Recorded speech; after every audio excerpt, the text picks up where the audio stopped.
Thursday, that's when our next better front does arrive to the region. Sounds good. Thanks, Riley. Tonight, tempers are now flaring over Georgia's new school voucher program. Republican lawmakers once pushing for the funds, now pushing back against it. Your Abby Casoris talks with critics of the program. The schools on the list remain in flux. The governor's office of student achievement had until December 1st to release the list. As reported, they met that deadline, but then pulled the list several times since, first citing outliers in the data. Now they're pushing all their questions off to the governor's office. It is government run amok when you have a state agency that is not following the directives of the enabling legislation. Jeff Hubbard, a former teacher, opposed the program from the start. The Promise Scholarship Act passed with no votes to spare.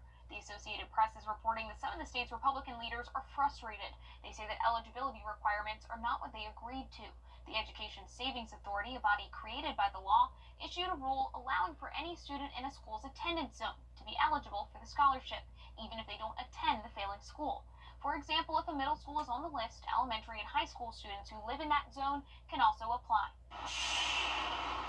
This includes hundreds of thousands of students. Speaker Pro Tem Jan Jones told the Associated Press that the eligibility list is not what they agreed to. The head of the House Education Committee, Chairman Chris Irwin, says if the agency does not make changes, he'll prepare a bill to force their hand. You're setting the own program up for failure. So the poorest of the poor can't access it, so who's going to get to it? Change the rules.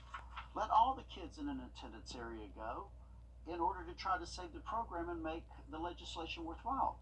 That is not what they meant. That is not what they passed. Hubbard printed state maps that detail the most recent iteration of the lowest performing schools and then the private schools in the state. But when you have this, it is more than just an educational story, it's an economic story.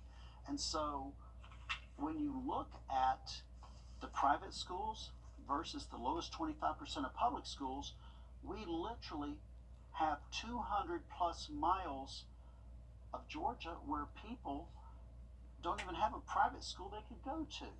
Next year, lawmakers will vote on program funding, which is limited to 1% of the state's budget, $140 million for more than 21,000 vouchers. Voucher eligibility will be prioritized based on household finances. If there are still too many applications, there will be a statewide randomized drawing. In Atlanta, I'm Abby Casoris.